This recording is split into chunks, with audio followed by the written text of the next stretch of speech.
Halo semua, seneng banget ketemu lagi di acara Me and My Bible. Seneng banget kalau udah minggu ketujuh, tetap masih banyak yang antusias buat belajar Alkitab lebih dalam lagi. Seperti biasa saya menyapa semua teman-teman ICC dari Bandung, Jakarta, Sydney, lalu gereja-gereja afiliasi kita dari Palu, Jogja, Bali, Malang, Taiwan, dan tentu setiap rekan-rekan dari gereja manapun Anda, yang dari Amerika, dari mana lagi nih? Dari Ethiopia mungkin, dari Zimbabwe, dari manapun itu. Welcome, selamat datang di Me and My Bible. Kita bakal belajar kita sama-sama lagi, gitu ya.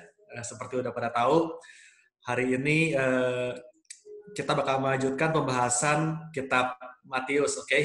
Minggu lalu kita udah nyampe Matius 6, betul ya? Saya mau kasih quick review apa yang kita bahas minggu lalu, boleh tampilkan mungkin. Wih, dari Belanda. Halo, shalom, shalom. Wah, seneng banget nih dari jauh-jauh. Oke, boleh tampilkan slide-nya. Yes, ini yang kita belajar minggu lalu. Kalau masih ingat, kok hilang Zoom saya. Hide sebentar ya. Oke, ini yang kita belajar minggu lalu. Kita bahas mengenai the three weapons, mesti ingat ya. 3 kebiasaan rohani yang perlu kita bangun karena merupakan senjata kita untuk melawan si iblis. Apa aja itu?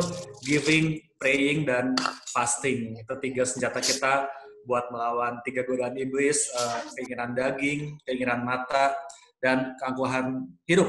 Dan dalam ketiga hal ini, ingat bahwa yang Tuhan lihat adalah motivasi hati kita ya. Semua masih ingat ya.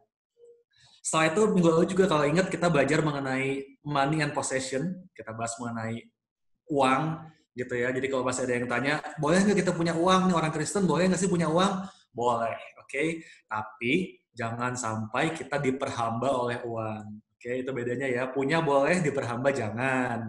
Sebaliknya, cari dahulu kerajaan Allah dan kebenarannya, maka semuanya itu akan ditambahkan kepadamu. Amin. Oke, itu minggu lalu, dan hari ini kita bakal lanjut ke Matius 7 ya. Matius 7, boleh di next. Ini adalah bagian terakhir dari seri Sermon on the Mount alias khotbah Yesus di Bukit yang meliputi Matius pasal 5, 6, dan 7. Jadi ini bagian terakhirnya ya. Dan ini kayaknya bagian yang paling random. Ada begitu banyak topik yang berbeda yang Yesus bahas di akhir khotbahnya ini. Tapi secara garis besar, kalau saya simpulkan, kalau di Matius 6 minggu lalu kita belajar tentang disiplin pribadi, betul ya? Berdoa, puasa, cara pandang tentang uang. Itu kan it's all about loving God, betul nggak sih? Disiplin rohani kita itu menunjukkan bagaimana kita mengasihi Tuhan. Nah, sementara Matius 7 ini bakal lebih banyak bicara mengenai hubungan kita dengan sesama, dengan orang lain. So it's about loving others, okay? About loving people. Jadi Matius 6 fokusnya ke loving God, Matius 7 fokusnya ke loving others. Oke, kita mulai ya, kita bakal lihat sama-sama. Nah, di bagian pertama, kita bakal melihat Yesus itu mengajar soal hal menghakimi. Oke, do not judge. Do not judge. Boleh di next. Nah, Matius 7 ayat 1 ini, sayangnya, ini adalah ayat yang paling sering disalahgunakan oleh sebagian orang, sayangnya ya. Matius 7 ayat 1 kan bilang, jangan kamu menghakimi supaya kamu tidak dihakimi. Nah, sayangnya, banyak orang akhirnya mempergunakan ayat ini sebagai tameng ketika dia berbuat dosa. Waktu ada temennya yang negur, langsung bilang, firman Tuhan bilang, jangan menghakimi. Begitu mau diomongin dikit, jangan menghakimi kamu ya. Nah, tentunya bukan ini tujuan Yesus memberikan khotbah ini ya. Sebaliknya, firman Tuhan itu berulang kali mengajarkan kita untuk menegur dan mengingatkan saudara seiman kita waktu dia bikin salah, ya nggak sih? Lihat contoh-contohnya ada di layar saudara. Yakobus 5 bilang, saudara-saudaraku, jika di antara kamu yang menyimpang dari kebenaran dan ada seorang yang membuat dia berbalik, ketahuilah bahwa barang siapa membuat orang berdosa berbalik dari jalan yang sesat, ia akan menyelamatkan jiwa orang itu dari maut dan menutupi banyak dosa. Jadi dibilang bagus nih kalau kita bisa bawa orang berbalik dari dosa. Kemudian di Galatia 6, Paulus bilang, saudara-saudara, kalaupun seorang kedapatan melakukan suatu pelanggaran, maka kamu yang rohani harus memimpin orang itu ke jalan yang benar dalam roh lemah lembut, sambil menjaga dirimu sendiri, supaya kamu juga jangan kena pencobaan. So kita lihat ternyata penting banget untuk kita nggak ekstrim dalam menyikapi ayat tentang jangan menghakimi ini. Oke, jangan menghakimi bukan berarti lalu kita tutup mata terhadap semua kesalahan orang gitu ya, biarkan mereka tinggal dalam dosa. Tentunya nggak kayak gitu.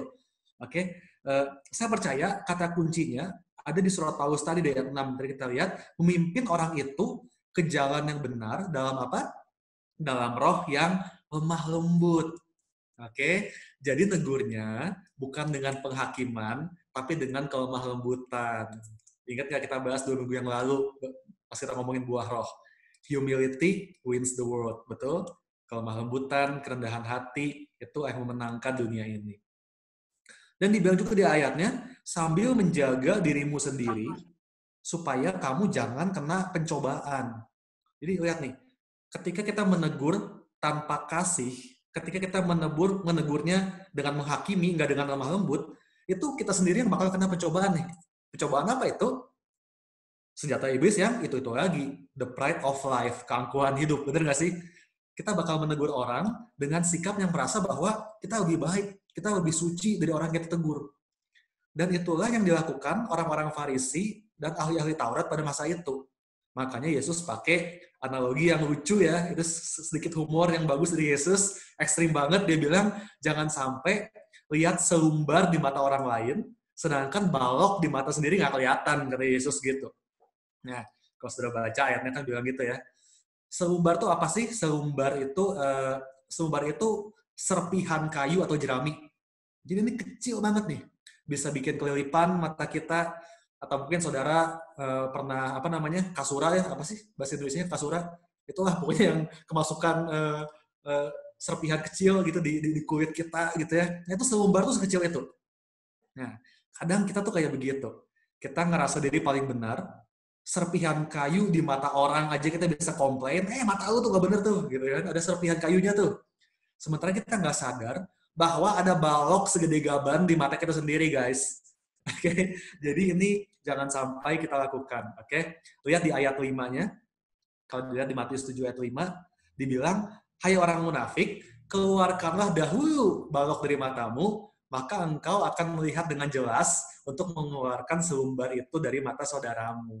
Oke? Jadi, boleh nggak kita ngeluarin selumbar dari mata saudara kita? Boleh nggak kita negur? Jawabannya jelas, boleh. Asal kita sendiri udah sadar bahwa di mata kita sendiri juga ada balok. Oke? Kalau kita sadar bahwa kita juga banyak kekurangan, bahwa kita juga punya balok di mata, maka cara kita negur orang lain bakal beda banget. Kita pasti bakal menegur dengan kasih, menegur dengan lemah lembut. Kenapa? Karena kita tahu bahwa kita sendiri juga nggak sempurna. Kita ini justru lagi pengen berjuang sama-sama untuk berubah sama-sama. Betul nggak?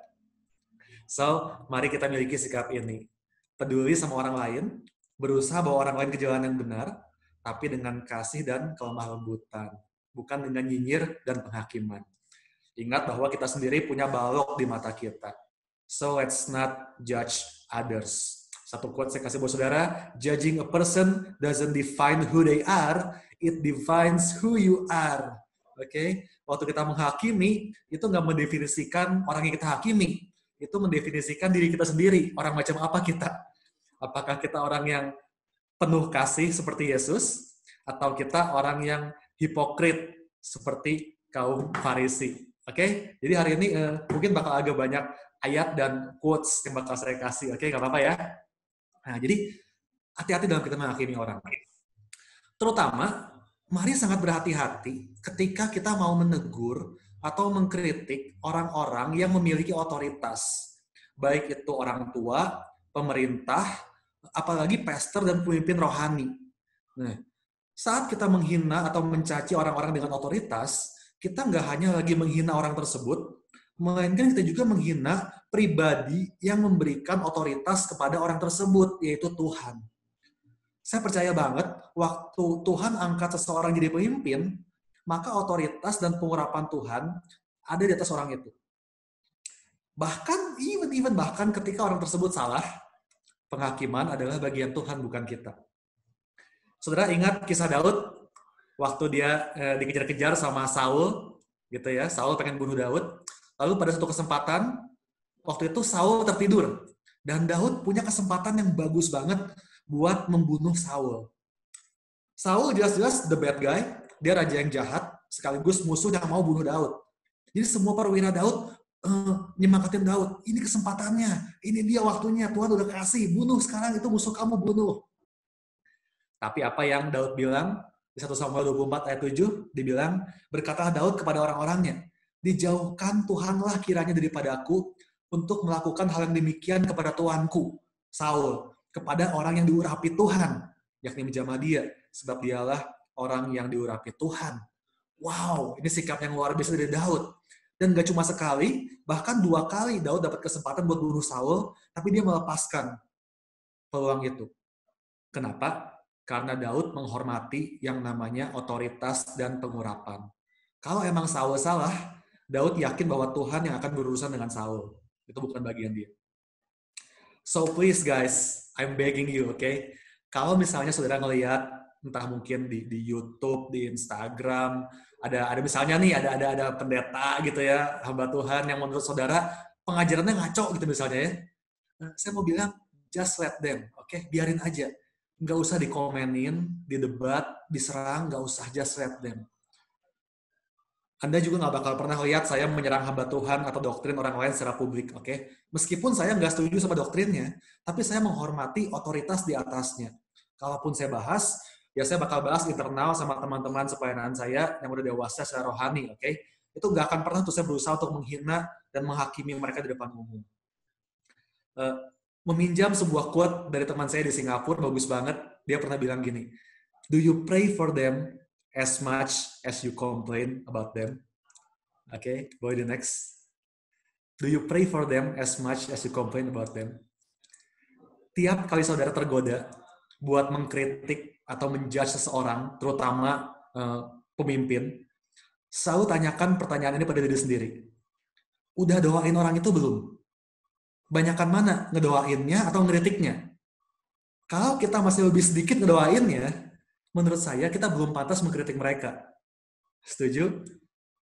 Jadi kita harus lebih banyak mendoakan mereka dibandingkan mengkritik mereka. Amin. So, itu tentang do not judge. Sekali lagi, ini bukan berarti kita menutup mata terhadap dosa, terhadap kesalahan. No, acceptance is not approval. Kita tahu itu. Kita tetap mengasihi orang-orang ini, tapi kita bisa dengan bijak menentukan seberapa banyak waktu dan tenaga yang mau kita keluarkan buat orang itu. Ini yang dimaksud di ayat 6-nya. Oke, boleh di next ayat 6. Dibilang, Matius 7 ayat 6, jangan kamu memberikan barang yang kudus kepada anjing, dan jangan kamu melemparkan mutiaramu kepada babi, supaya jangan diinjak-injaknya dengan kakinya, lalu ia berbalik mengoyak kamu. Oke, ini perumpamaan ya. Jadi bukan berarti kita menghakimi, oh iya sih emang tuh orang emang anjing, tuh babi tuh dia. Oke, bukan kayak gitu ya. Ayat ini ini perumpamaan, oke. Ini lagi ngajarin soal cara kita meresponi mereka. Oke. Sebuah quote lain, saya kasih banyak quote ya, berkata, don't waste your time explaining to people who have already made up their minds about you. Jangan habisin waktu berusaha menjelaskan ke orang yang memang udah memutuskan cara pandang mereka terhadap engkau. Karena ada orang-orang kayak gitu. Mau kita udah sebaik apapun, mau kita udah ngejelasin panjang lebar kayak apapun, di mata mereka tetap aja salah. Pernah punya kenalan yang kayak gitu? Nah, do not waste your time on them. Oke, makanya saya nggak bakal balasin tuh komen-komen nyinyir. It's not worth it buat saya. Oke, nggak usah hakimi mereka balik, cukup biarkan dan doakan mereka aja. Oke, dibilang jangan kasih mutiara. Mutiara itu melambangkan wisdom. Wisdom yang saudara punya mungkin dihina dan diremehkan oleh sebagian orang. It's okay. Ada banyak orang lain yang membutuhkan wisdom saudara tersebut. Just focus on them and keep on giving your best to them. Oke, jadi mutiara saudara itu berharga, jangan disia-siain buat yang emang gak peduli. Amin, amin. Oke. Nah, selanjutnya, kalau saudara baca di Matius 7, itu ayat 7-11, itu Yesus mengajar lebih jauh mengenai doa. Saya bakal skip bagian ini, karena minggu lalu kita udah bahas banyak soal doa, dan lebih lengkapnya, saudara bakal belajar di kelas Empower ya. Oke, jadi ayat ini kita skip, nanti kita bahas di Empower, karena ada di situ. Saya bakal loncat ke ayat 12. Ya, boleh tampilkan ayat 12. Ini adalah inti dari pengajaran Yesus tentang how we should love others. Ingat ya, pasal ini bicara mengenai loving others. Nah, ini adalah inti pengajaran Yesus tentang how we should love others yang disebut sebagai the golden rule, aturan emas. Oke, Matius 7 ayat 12 bilang, segala sesuatu yang kamu kehendaki supaya orang perbuat kepadamu, perbuatlah demikian juga kepada mereka. Itulah isi seluruh hukum Taurat dan kitab para nabi. Nah, statement ini disebut sebagai golden rules. Nah, yang menarik bahwa kalau saudara pelajari sejarah, golden rule ini sebelumnya udah pernah dipopulerkan oleh seorang rabi agama Yahudi yang bernama Rabbi Hillel. Oke, boleh tampilkan di next, ada fotonya kalau nggak salah.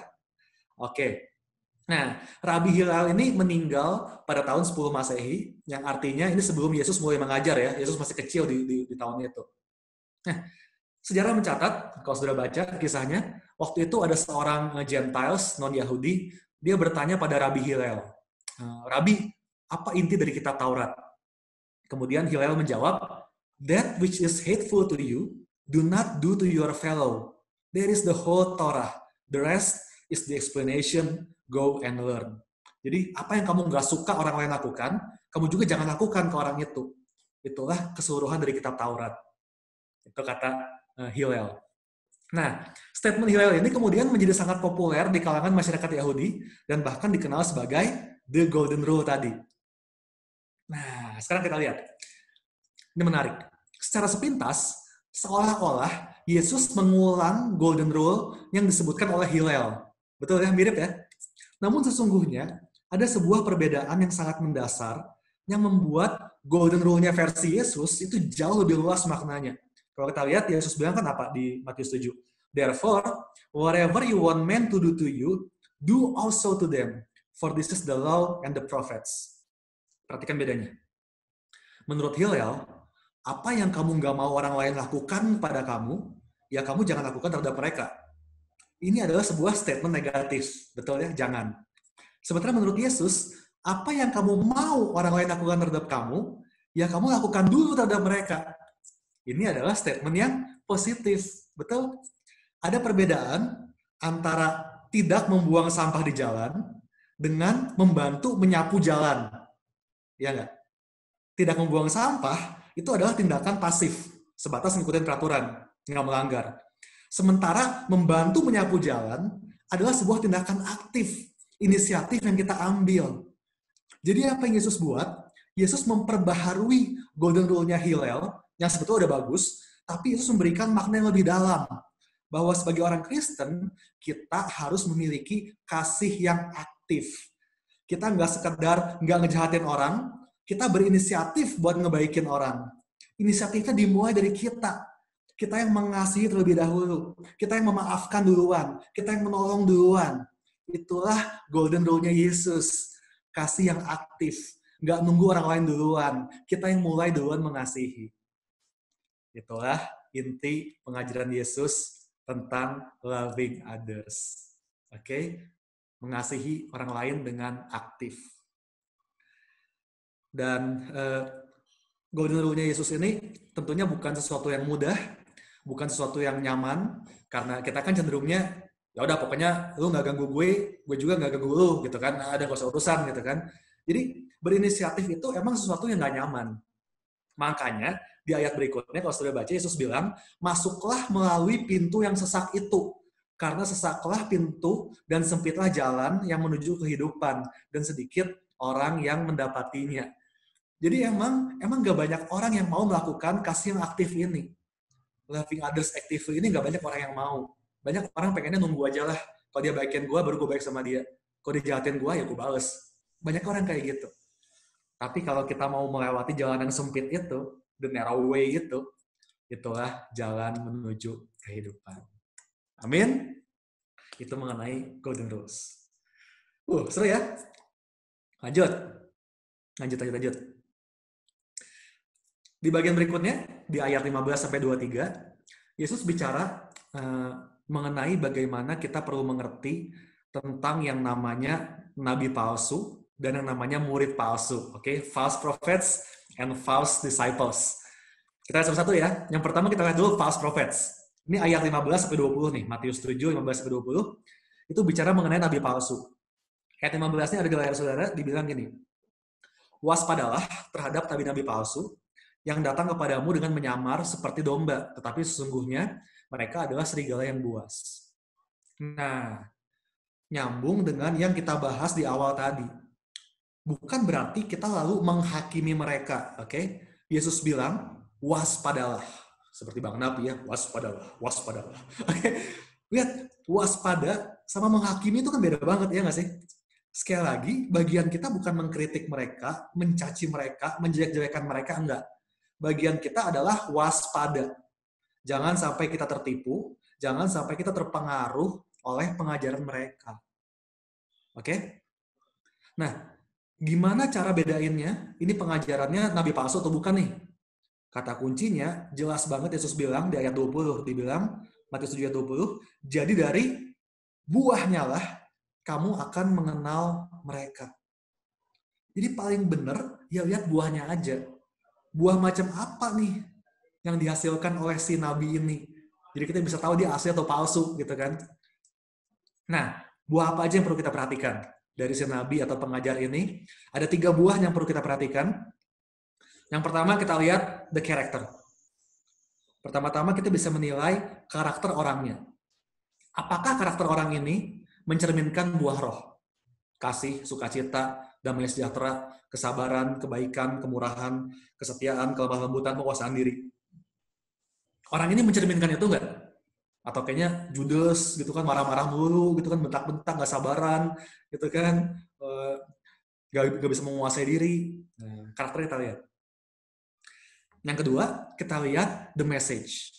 Kalau karakter orang udah oke nih, selanjutnya kita lihat isi pengajarannya. Nah, jangan kita terlalu gampang percaya waktu orang ngomong, ini dari Tuhan. Nah, gitu kan.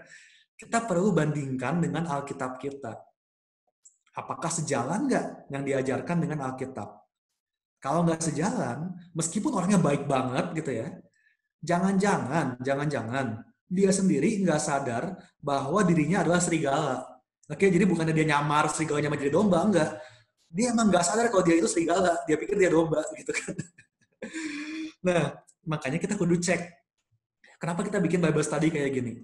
Supaya saudara yakin bahwa semua hal yang diajarkan di gereja kita, itu semua ada dasar firman Tuhannya dan bisa dipertanggungjawabkan.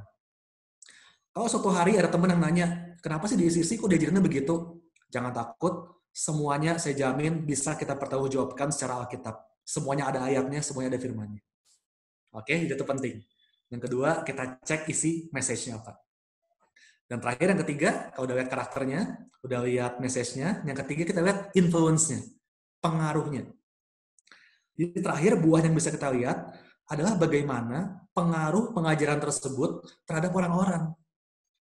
Apakah pengajaran tersebut menimbulkan kekacauan, memprovokasi, dan bikin orang-orang menjauh dari kasih Tuhan, malah jadi membenci, malah jadi sinis, gitu kan? Nah, itu perlu kita perhatikan.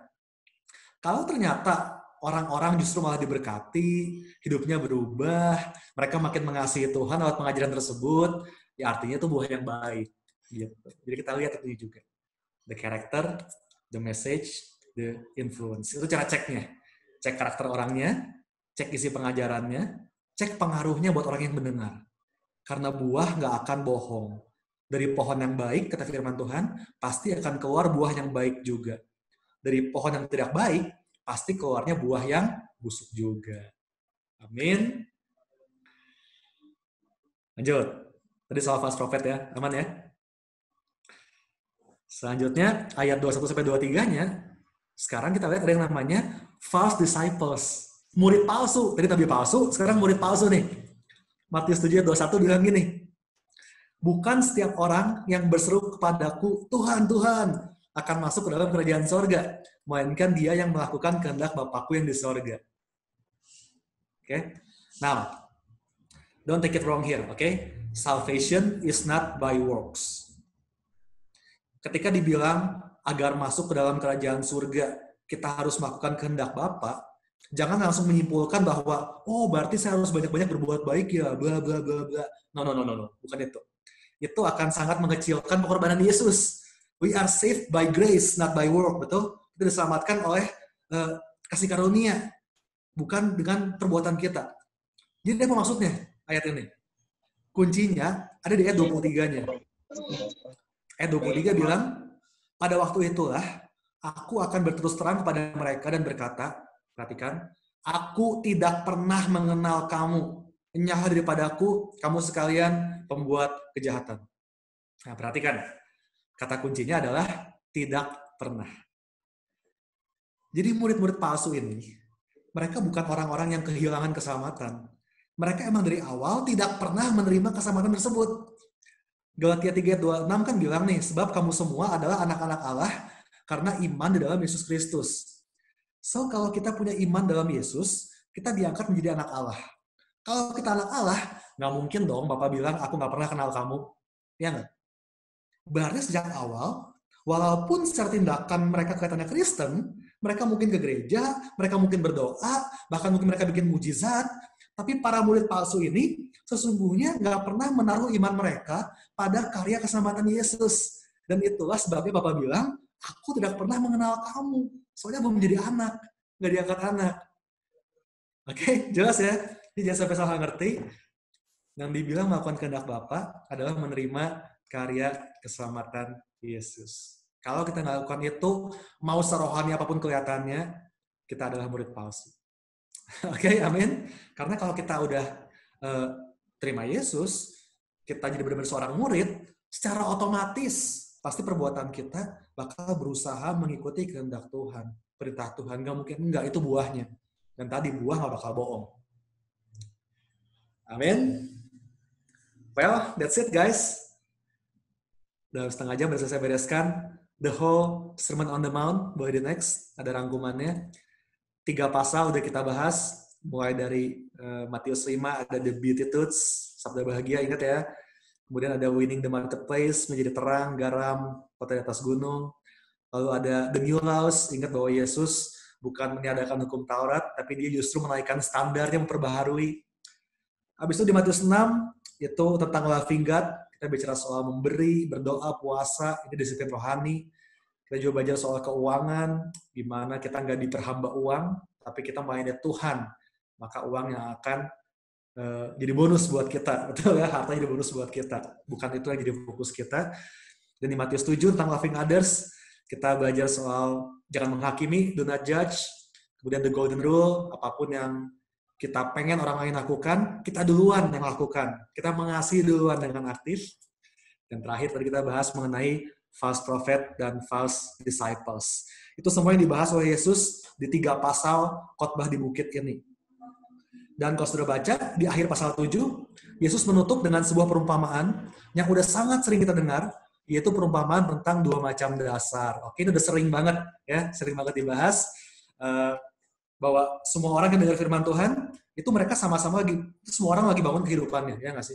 Kita bangun kehidupan kita dengan dengar firman Tuhan. Tapi bedanya, orang yang dengar firman Tuhan doang, tapi nggak melakukan, itu seperti membangun rumahnya di atas pasir. Sementara orang yang mendengar firman dan melakukannya, itu seperti membangun rumah di atas batu. Kemudian kita tahu, badai kehidupan akan datang, menerpa kedua rumah, mau orang yang bijak, mau orang yang bodoh, sama-sama kena badai. Betul, hari ini kita semua kena masalah yang sama, semua orang pasti mengalami masalah, tapi bedanya, ketika rumah yang dibangun di atas pasir itu rubuh, rumah yang dibangun di atas batu akan tetap berdiri dengan kokoh. Jadi kesimpulannya, semua pengajaran Sermon on the Mount yang luar biasa ini bakal percuma kalau kita cuma denger doang.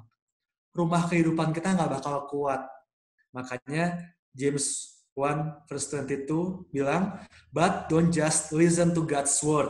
You must do what it says. Jangan cuma denger firman Tuhan, kamu harus lakukan itu. Otherwise, you are only fooling yourselves. Kalau enggak, kamu membohongi diri sendiri. Karena membohongi diri sendiri, ya kita pikir rumah kita udah bagus nih, gede, jadi. Padahal begitu ada badai, habislah karena dibangun di atas pasir. Oke, jadi hari ini mari putuskan bukan hanya menjadi pendengar firman, tapi menjadi pelaku firman. Amin. Dan itulah seri Sermon on the Mount. Saya minum kopi dulu.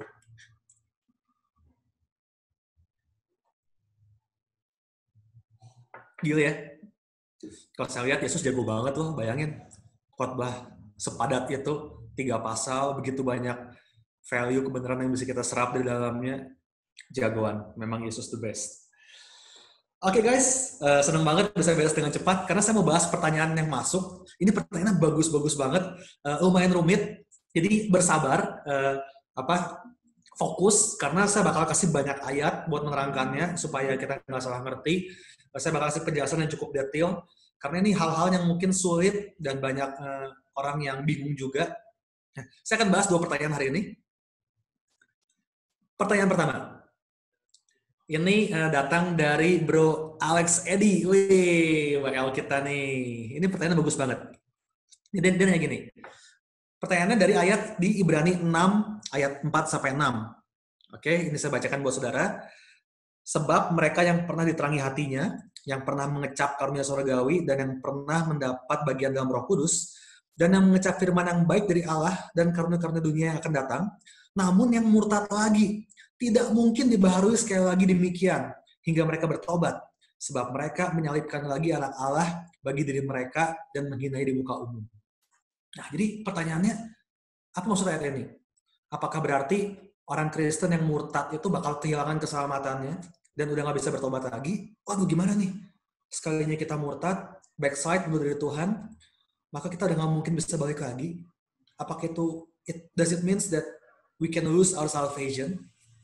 Wah, ini pertanyaan yang bagus banget, very theological, di mana para ahli teologi pun masih berdebat soal jawabannya. Terus terang aja kalau kita baca, gitu ya. Saya juga bukan ahli teologi, tapi saya akan coba jawab sebisa saya dari apa yang saya pelajari dan apa yang Roh Kudus bicara ke hati saya. Oke, saya coba. Semoga bisa membantu kita memahami ayat ini. Nah, pertama saya mau encourage saudara. Ketika saudara ketemu dalam Bible study ya, ketika saudara ketemu dengan ayat yang kayaknya susah dimengerti, kayaknya ngebingungin, saya mau encourage saudara untuk tidak langsung mengabaikan ayat tersebut. Aduh, kayaknya susah nih, baca yang lain aja. Nah, jangan. Dalam mempelajari Alkitab, ada 3 prinsip yang mau saya kasih, 3 prinsip utama dalam kita belajar Alkitab ya. Ini nggak ada di slide, tapi saudara boleh catat. Prinsip pertama, semua ayat di Alkitab itu penting. Oke, nggak ada yang nggak penting, semua ayat itu penting. Itu prinsip yang saudara harus pegang. Kedua, semua ayat harus ditafsirkan sesuai konteks. Semua ayat harus ditafsirkan sesuai konteks. Nggak boleh asal comot demi mendukung pemikiran kita. Oke, ambil sepotong dari sini, gabung-gabungin supaya jadi nyambung. Nggak. Semua ayat kita pelajari sesuai dengan konteksnya. Oke. Dan yang ketiga, prinsip ketiga, Alkitab itu semua ayatnya tidak pernah kontradiktif, nggak pernah saling bertentangan. Jadi kalau saudara dengar satu ayat atau baca satu ayat yang kayaknya kontradiktif nih, kok kayaknya bertentangan sama ayat lainnya, itu justru kita perlu pelajari lebih lanjut. Karena berarti bukan itu yang dimaksud oleh ayat tersebut. Karena Alkitab nggak pernah bertentangan. Oke, sepakat sama 3 prinsip ini ya. Semua ayat penting, semua harus sesuai konteks, dan Alkitab nggak pernah kontradiktif. Nah, sekarang kita balik ke yang tadi. Mari kita bahas soal keselamatan dulu. Bisa hilang nggak nih keselamatan? Boleh tampilkan slide berikutnya. Oke, ada banyak ayat. Saya bakal kasih saudara. Nah, perhatikan. Salvation is a gift. Betul ya? Keselamatan tadi bukan hasil usaha kita. Itu adalah pemberian Tuhan. Roma 11 ayat 29 bilang, For God's gifts and His call are irrevocable. Gift-nya Tuhan itu nggak bisa dibatalkan. If we cannot earn it, then we cannot unearn it. Betul? Gimana kita bisa membatalkan sesuatu yang dari awalnya emang di luar kuasa kita? Kalau misalnya pemerintah nih ngeluarin aturan PSBB hari ini, saya, Aryan, nggak berkuasa buat membatalkan aturan itu. Yang berkuasa membatalkan, dia yang ngeluarin. Saya mungkin bisa melanggar, tapi bukan berarti peraturannya nggak berlaku. Betul ya? Nah, jadi jelas, yang bisa batalin cuma Tuhan, bukan kita. Saya akan berikan beberapa ayat lagi supaya saudara yakin banget sama hal ini. Yohanes 10 ayat 27 ini luar biasa banget. Dibilang gini, ini keren banget nih. Domba-dombaku mendengarkan suaraku, dan aku mengenal mereka, dan mereka mengikut aku. Dan aku memberikan hidup yang kekal kepada mereka, dan mereka pasti tidak akan binasa sampai selama-lamanya. Dibilang nggak pasti loh, pasti tidak akan binasa sampai selama-lamanya. Dan seorang pun tidak akan merebut mereka dari tanganku. Bapakku yang memberikan mereka kepadaku lebih besar daripada siapapun. Dan seorang pun tidak dapat merebut mereka dari tangan Bapa. Wow, saya pas baca ayat ini saya terhenyak gitu ya. Saya renungkan, gila ya. Saudara, kalau engkau merasa bahwa engkau bisa melakukan sesuatu untuk merebut dirimu sendiri dari tangan Bapa gitu ya, that's arrogance. Engkau sombong banget. Karena nggak mungkin. Bapa jauh lebih besar dari kemampuanmu untuk melarikan diri, you know. Gak ada seorang pun yang bisa merebut engkau dari tangan Bapa. Not other people, not even yourself. Roma 8 ayat 38 bilang apa? Sebab aku yakin bahwa baik maut maupun hidup, baik malaikat-malaikat maupun pemerintah-pemerintah, baik yang ada sekarang maupun yang akan datang, atau kuasa-kuasa, baik yang di atas maupun yang di bawah, ataupun suatu makhluk lain, tidak akan dapat memisahkan kita dari kasih Allah yang ada dalam Kristus Yesus, Tuhan kita. Bahkan malaikat, bahkan maut, bahkan kuasa apapun, nggak bisa memisahkan kita dari kasih Allah. Yudas 1 ayat 24 bilang, bagi dia yang berkuasa menjaga, supaya kamu jangan tersandung, dan yang membawa kamu dengan tak bernoda dan penuh kegembiraan di hadapan kemuliaan. Bapa itu berkuasa menjaga kita. So even kita melarikan diri, kita mencoba lari seperti si anak domba yang bodoh itu, tetap gembala kita yang baik, dia akan meninggalkan yang 99 untuk menjemput kita yang satu ini. So nothing can separate us from the love of God. Saat kita menerima Yesus, kita diangkat menjadi anak Allah, kita menerima kasih karunia Tuhan, and that gift is irrevocable. He will even leave the 99 to pick you up. You know, itulah Tuhan kita. Dan perhatikan semua ayat ini yang ada saudara, banyak ayatnya. Perhatikan bahwa semua ayat-ayat ini konsisten. Ingat ya, Alkitab nggak pernah kontradiktif. Yang namanya gift of salvation itu sifatnya eternal, abadi. So we cannot lose it. Kita nggak bisa kehilangan itu. Ingat bahwa Alkitab nggak pernah kontradiktif. Oke, sampai situ sepakat ya? Nah, balik ke pertanyaan awal. Jadi kalau gitu, gimana dengan si Ibrani 6 tadi? Kok kayaknya kontradiktif nih? Kan dibilangnya kalau kita murtad, kita nggak bisa bertobat lagi. Oke, saya akan coba jelaskan, mudah-mudahan cukup jelas. Mari kita pelajari ya. Ada dua interpretasi yang berbeda dari ayat ini. Tergantung pemahaman kita tentang kepada siapa ayat ini ditujukan. Jadi para ahli juga ada dua kesimpulan yang berbeda dari para ahli. Boleh di next. Next. Slide-nya boleh dilanjut dulu supaya saya sudah lihat ya.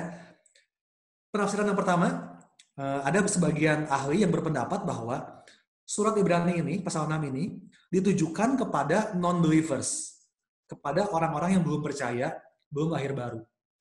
Nah, mari kita lihat baik-baik bahwa ciri-ciri di ayat 4 dan 5 ini, saudara, sepertinya memang mencerminkan orang Kristen, tapi padahal belum tentu. Ya nggak sih? Tuh, lihat yang saya terangin warna kuning, saudara, itu kan kayak yang Kristen banget ya nggak sih? Padahal belum tentu. Dibilang diterangi hatinya, atau enlighten bahasa Inggrisnya. Now notice this.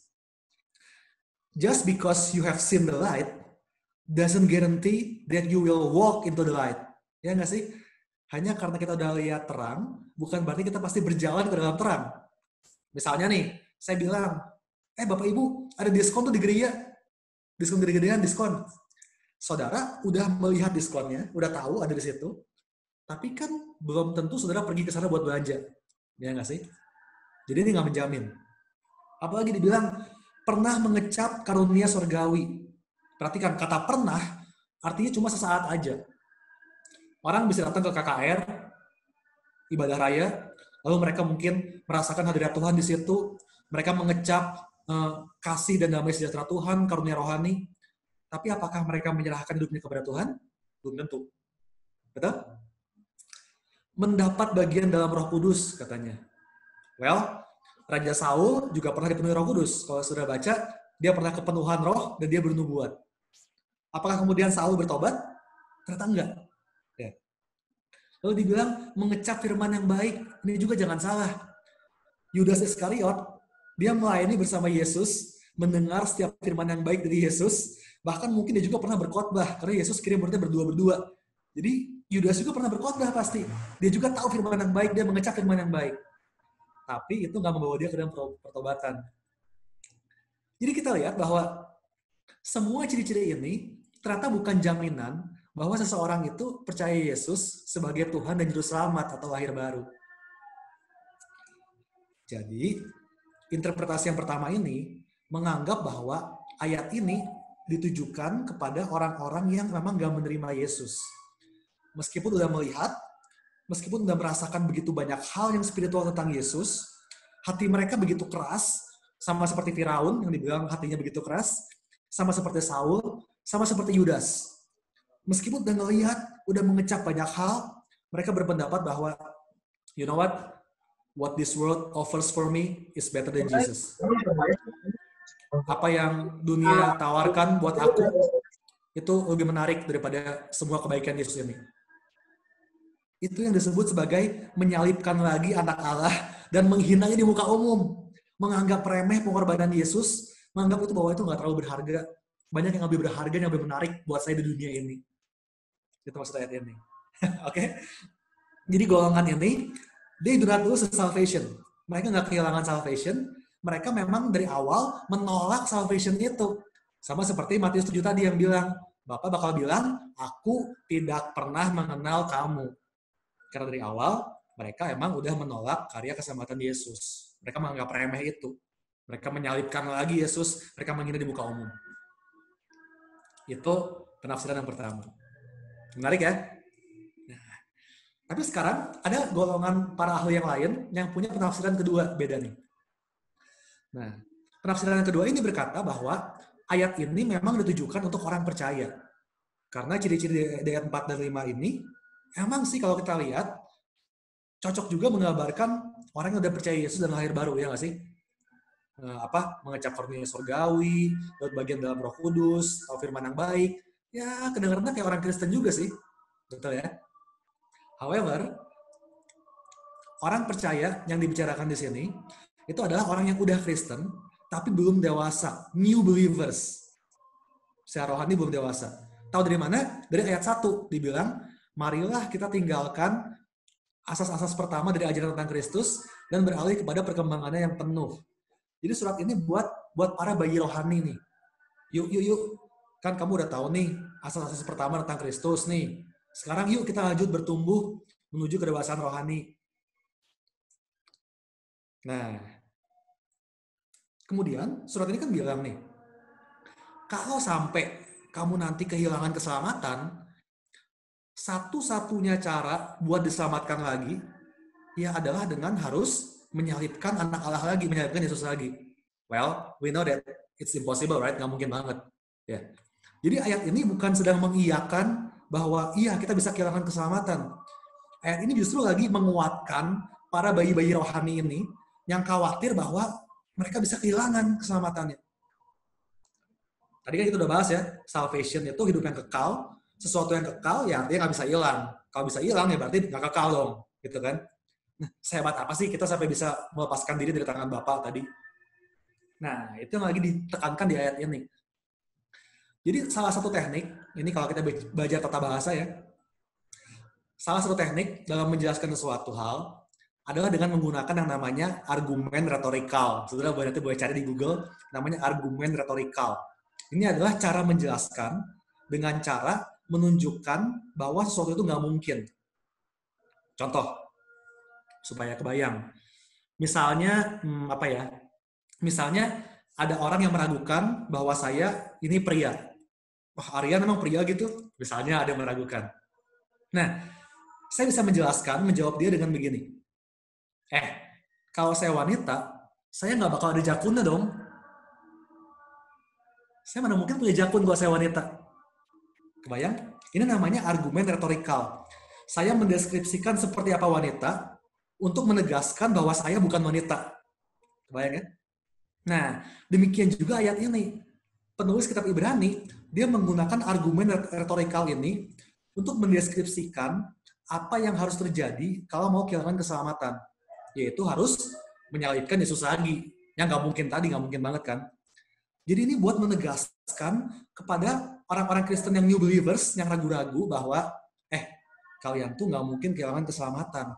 Kalau sampai keselamatan bisa hilang, artinya Yesus harus mati lagi buat semua dosa kalian. Artinya dia perlu disalibkan lagi. Kebayang? Nggak mungkin.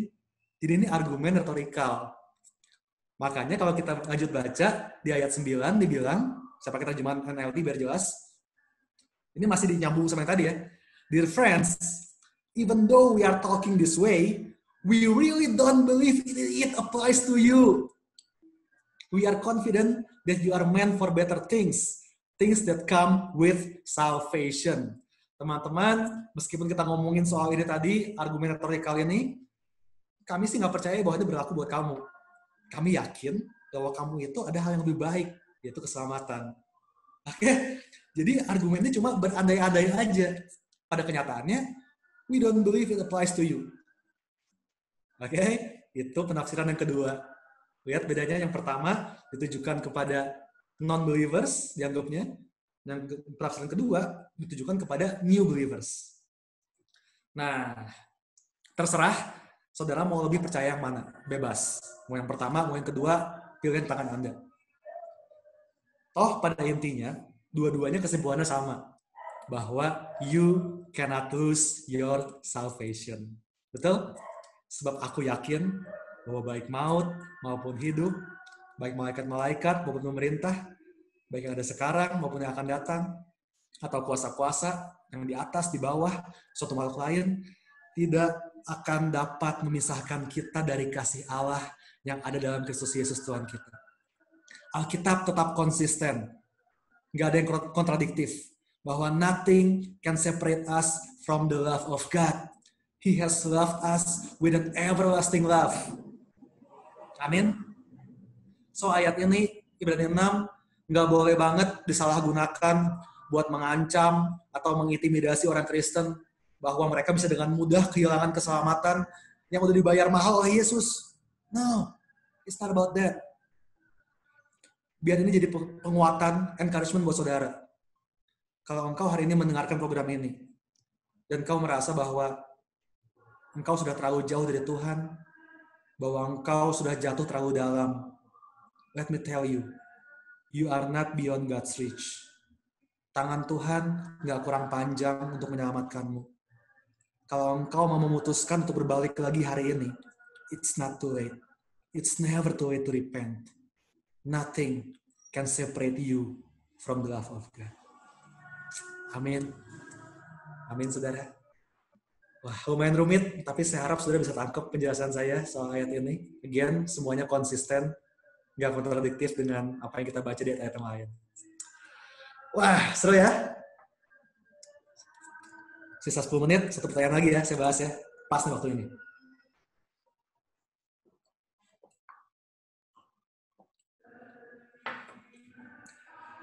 Oke. Next question. Ini juga seru pertanyaan kedua. Dari Ibu Sani Yohana. Aduh, si San ngerjain gue ini tadi nih. Pertanyaannya gini. Mungkin ada yang pernah bingung juga soal ayat ini. Mengapa Yesus mengutuk pohon ara, padahal emang bukan musimnya? Ini tercatat di kitab Matius, Markus, Lukas, ada semua nih kisah ini nih. Saya ambil dari Markus paling jelas. Dibilang gini, Markus 11. Keesokan harinya, sudah Yesus dan kedua-belas muridnya meninggalkan Betania, Yesus merasa lapar. Dan dari jauh ia melihat pohon ara yang sudah berdaun. Ia mendekatinya untuk melihat kalau ia mendapat apa-apa pada pohon itu. Tapi waktu ia tiba di situ, ia tidak mendapat apa-apa selain daun-daun saja. Sebab memang bukan musim buah ara. Maka katanya kepada pohon itu, jangan lagi seorang pun makan buahmu selama-lamanya. Dan murid-muridnya pun mendengarnya. Oke, kenapa nih? Kok Yesus kayak nggak ngerti aja sih, ini bukan musimnya? Kan ini buahnya nggak salah, emang bukan musim, nggak berbuah, kok malah dikutuk sih? Nah, ini juga sama, ada beberapa interpretasi yang bagus dari kisah ini. Kita bakal lihat satu persatu, oke? Yang pasti, para ahli sepakat bahwa di Alkitab, pohon ara itu selalu melambangkan bangsa Israel. Oke, contohnya banyak di kitab Hosea, kitab Yeremia. Jadi ketika Yesus mengutuk pohon ara ini, sesungguhnya kecaman Yesus ditujukan kepada bangsa Israel. Namun tentunya, prinsip di balik kejadian ini tetap bisa kita ambil maknanya dan kita terapkan di kehidupan kita hari ini. Oke, ini tadi prinsipnya. Pertama, dalam kita baca firman Tuhan, yang pertama, semua ayat penting. Kedua, semua ayat harus ditafsirkan berdasarkan konteks. Oke, nah kita bakal lihat konteksnya dua ayat ini. Ini yang saya bilang dengan prinsip burger. Kalau kita mau tahu yang tengahnya, dagingnya kayak apa, kita perlu lihat roti atasnya sama roti bawahnya nih. Apa yang terjadi sebelumnya dan apa yang terjadi sesudahnya. Supaya kita tahu konteksnya nih ayatnya apa. Jadi Yesus mengutuk pohon ara ini kan ditulis di Markus 11 ayat 12 sampai 14 nih ya, saudara. Nah, saya mau kasih lihat dulu apa yang terjadi di satu ayat sebelumnya. Pas satu ayat sebelumnya di ayat 11. Boleh di next. Di ayat 11-nya bilang, sesampai di Yerusalem, Yesus masuk ke bait Allah. Di sana ia meninjau semuanya, tetapi sebab hari udah hampir malam, ia keluar ke Betania bersama dengan ke-12 muridnya. Oke, jadi tepat di malam sebelum kejadian pohon ara dikutuk ini, Yesus baru mengunjungi bait Allah dan meninjau keadaan bait Allah di situ. Setelah itu kita tahu besok paginya Yesus mengutuk pohon ara ini dan habis itu Yesus balik lagi ke rumah ibadat yang sama ke bait Allah itu dan dia mengusir para pedagang di situ, membalikan meja-meja penukar uang, dia membersihkan bait Allah ini. Itu ada di Markus 11 ayat 15 sampai 19. Ingat burger ya? Ayat sebelumnya sama ayat sudahnya kita lihat. Nah, kejadian Yesus mengutuk pohon ara ini ada di tengah-tengahnya dua kedatangan Yesus ke bait Allah. Oke, ingat dulu situ ya. Jadi Yesus ke bait Allah meninjau, lalu mengutuk pohon ara, lalu dia ke bait Allah lagi buat menyucikan bait Allah. Nah, berikutnya saya mau saudara juga tahu beberapa hal tentang pohon ara. Ini menarik juga. Pohon ara itu, kalau kita pelajari, biasanya dia itu akan dia akan berbuah 2 kali dalam setahun. Jadi emang ada musimnya buat dia berbuah 2 kali dalam setahun. Nah, waktu dia lagi musimnya berbuah, maka tanda-tandanya itu adalah daunnya akan tumbuh dengan lebat, dan bersamaan dengan itu, buah-buah aranya juga akan muncul. Lalu apa yang salah dengan pohon yang dikutuk sama Yesus ini? Kita lihat di ayat 13 tadi dibilang, dari jauh, Yesus melihat pohon ara yang sudah berdaun. Yang mendekatinya untuk melihat kalau yang mendapat apa-apa pada pohon itu. Dan waktu ia tiba di situ, ia tidak mendapat apa-apa selain daun-daun saja. Sebab memang bukan musim buah ara. Ingat ya, biasanya daun sama buah itu muncul bersamaan kalau lagi musimnya. Jadi ketika Yesus atau siapapun melihat pohon ara ini sudah berdaun, otomatis mereka akan punya ekspektasi bahwa harusnya ada buahnya juga. Makanya Yesus penasaran. Dia dekati, karena dia lihat ada daunnya nih. Yesus dekati, pas deketin, ternyata nggak ada buahnya. Cuma daun doang, nggak ada buahnya. This is like a promise without fulfillment. Janji palsu, PHP doang. Dari jauh kayaknya oke, daun-daunnya bagus, lebat. Pas deketin, nggak ada buahnya. Padahal yang penting kan buahnya, ya nggak sih? Emang orang makan daun? Kan enggak, orang pengen makan buah ara, ya nggak sih? Nah, ketika Yesus melihat janji palsu ini, pikiran Yesus teringat kepada bait Allah Yerusalem yang baru dia tinjau kemarin malam. Dari luarnya megah banget, kalau sudah lihat gambarnya di sejarah, itu megah banget, bagus banget, bangunannya indah banget, terlihat rohani banget. Tapi waktu Yesus masuk ke dalamnya dan meninjau, apa yang dia lihat? Bahwa rumah doa telah menjadi sarang penyamun. Hewan-hewan korban diperjualbelikan dengan harga yang sangat mahal sebagai syarat orang yang mau beribadah. Harus beli dulu nih binatang-binatang yang harganya selangit. Jadi bait Allah ini dijadikan tempat praktek bisnis yang kotor dan korup oleh para imam. Makanya Yesus marah besar. Dan besoknya balik lagi buat membersihkan bait Allah ini. Nah, Yesus melihat bait Allah ini seperti pohon ara tadi. Dari jauh indah, kayak daun lebat, pas dideketin, boro-boro ada buahnya. Makanya dikutuk sama Yesus. Di mana itu adalah kutuk Yesus buat bangsa Israel dan untuk bait Allah di Yerusalem. Kita tahu akhirnya dihancurkan oleh bangsa Romawi, betul ya? Jadi itu sebetulnya. Maknanya Yesus mengutuk pohon ara melambangkan kutukan terhadap bait Allah yang dicemari. Bisa burger ya, menarik ya. So, banyak sekali hal yang bisa kita belajar dari kisah pohon ara ini. Pertama, pertama kita bisa belajar, hidup kita sebagai orang Kristen itu nggak boleh bagus di luar doang. Oke, guys? Kelihatannya oke, tiap minggu ke gereja, angkat tangan waktu penyembahan, tapi nggak ada buahnya. Hidup kita harus berbuah. Jangan sampai PHP tadi, janji palsu. Dari jauh kayaknya oke, pas orang lihat kehidupan kita dari dekat, ternyata hidup kita kosong, memble, nggak mencerminkan Tuhan sama sekali. Oke, itu yang pertama kita bisa belajar. Hidup kita harus berbuah. Hal yang kedua yang kita bisa belajar, beberapa pengkhotbah itu bilang bahwa kisah ini bicara mengenai buah yang konsisten. Di setiap musim, baik itu musim panas, dingin, semi, gugur, Tuhan mengharapkan bahwa hidup kita nggak pernah berhenti berbuah. Buahnya tetap selalu bisa dilihat orang. Jadi hal yang kedua kita bisa belajar konsistensi. Bukan musimnya, nggak masalah. Lagi susah, tetap sukacita. Tetap damai sejahtera. Tetap kasih. Nah, itu berbuah dengan konsisten tuh. Nggak tergantung musim. Oke? Hal yang ketiga, kita juga bisa belajar, kalau kita baca terusan ayat ini di ayat 20-nya, Yesus mengajarkan soal iman, ingat ya. Jadi, waktu murid-murid Yesus kagum melihat pohon aranya beneran kering setelah dikutuk, Yesus bilang, kalau hatimu nggak bimbang, bahkan kamu bisa memindahkan gunung. Itu juga pelajaran dari kisah ini. But about faith ini another topic, tapi itu juga bisa nyambung dari kisah ini. Jadi, ini betul-betul sebuah kisah yang sangat syarat dengan makna. Bisa di berapa khotbah tuh? Soal berbuah, soal konsistensi, soal iman. Saya ada beberapa lagi yang bagus dari sini, tapi saya simpan dulu buat lain kali, oke, biar penasaran. Tapi yang jelas tadi, bahwa ketika hidup kita nggak berbuah, ketika hidup kita cuma kelihatannya bagus doang, itu sebenarnya buat kita itu udah kayak layak kena kutuk, seperti si pohon ara yang PHP tadi. Betul ya? But wait, tunggu. Terakhir. Ternyata, ini yang saya temukan yang bagus banget. Ternyata Yesus belum selesai dengan pohon ara ini. Saya mau ajak saudara buat loncat ke Injil Lukas. Di kesempatan lain, Yesus juga membuat perumpamaan lain tentang pohon ara. Terakhir ya, 3 menit saya beres, saya janji 3 menit.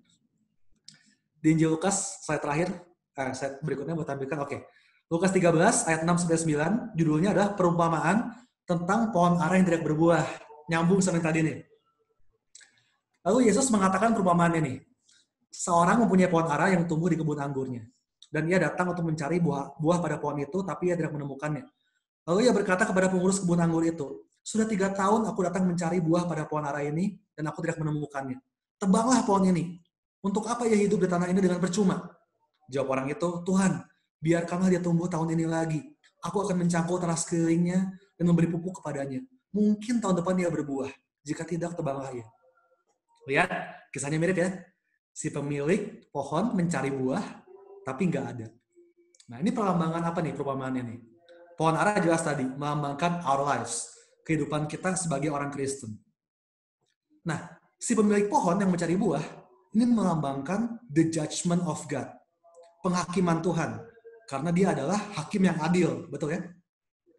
Nah, Tuhan mencari buah dalam kehidupan kita. Dan ketika udah ditunggu lama, bayangin 3 tahun, Tuhan nunggunya 3 tahun, ditungguin, dan Tuhan mencari terus, kok nggak ada terus buahnya nih anak ya. Hidup kita tetap nggak berbuah. Dia Tuhan yang adil. His judgment must fall upon us. Makanya dibilang, tebanglah pohon ini. Untuk apa ya hidup di tanah ini dengan percuma, nggak ada gunanya, udah tebanglah. Harus adil, nggak berbuah ya tebang. Kita harusnya dikutuk. Sama kayak pohon ara yang dikutuk sama Yesus tadi. Itulah harusnya kita.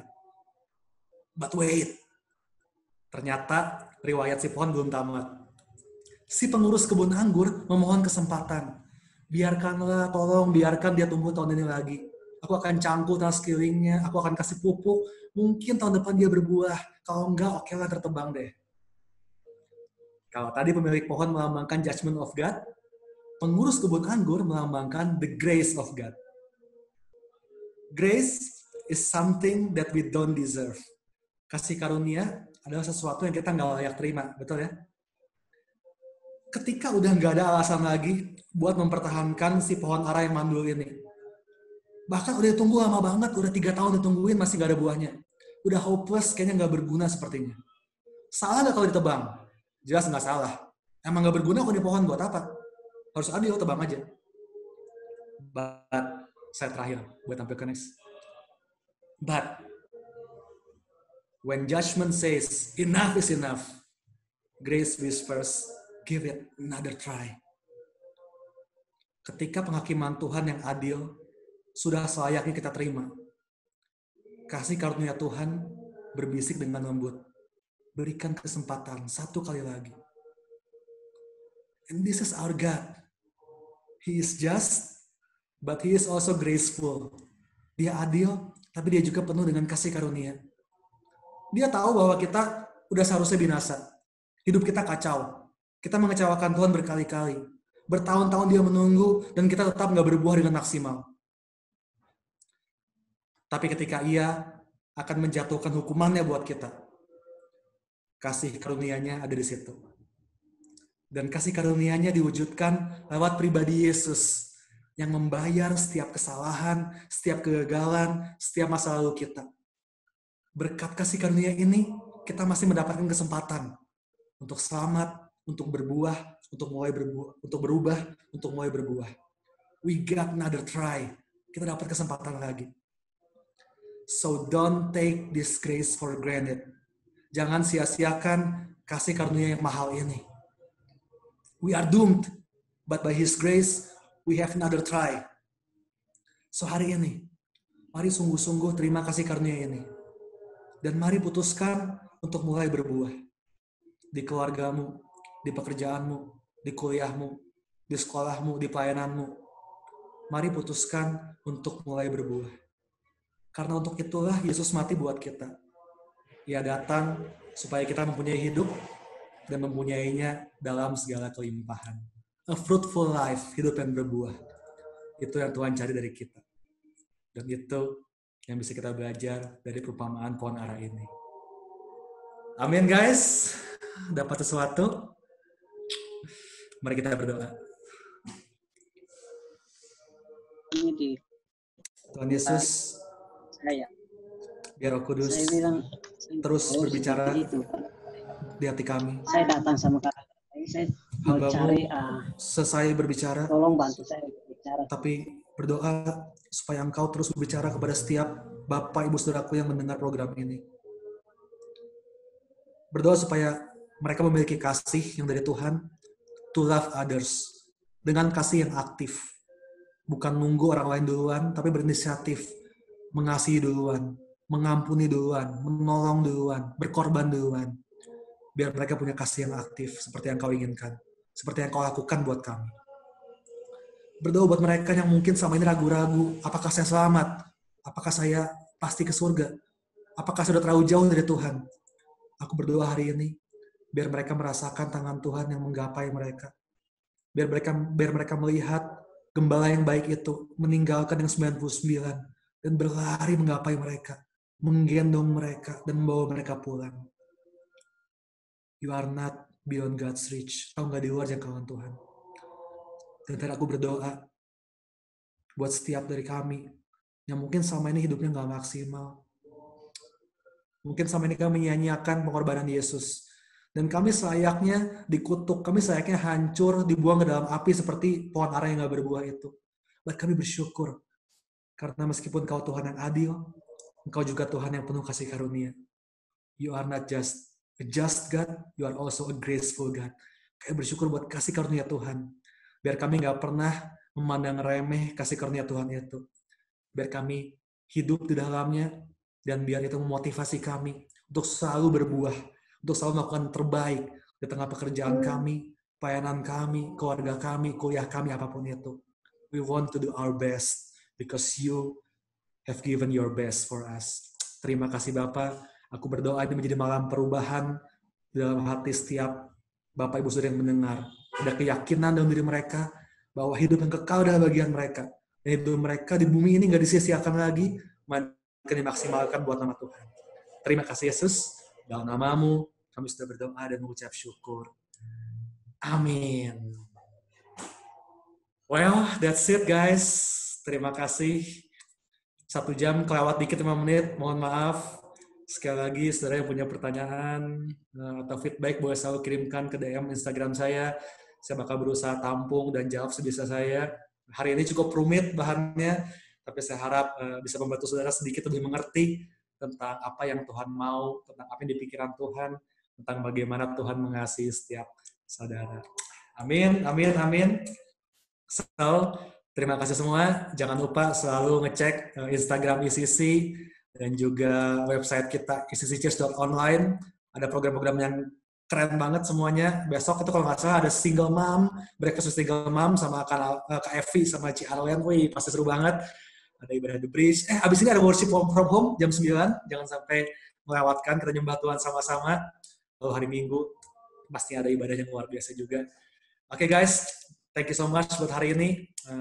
Nggak gampang pasti, take time buat merenungkan kembali, baca lagi catatannya. Saya berdoa supaya Roh Kudus nggak berhenti bicara buat saudara semua. Sampai ketemu minggu depan. God bless you all. Thank you.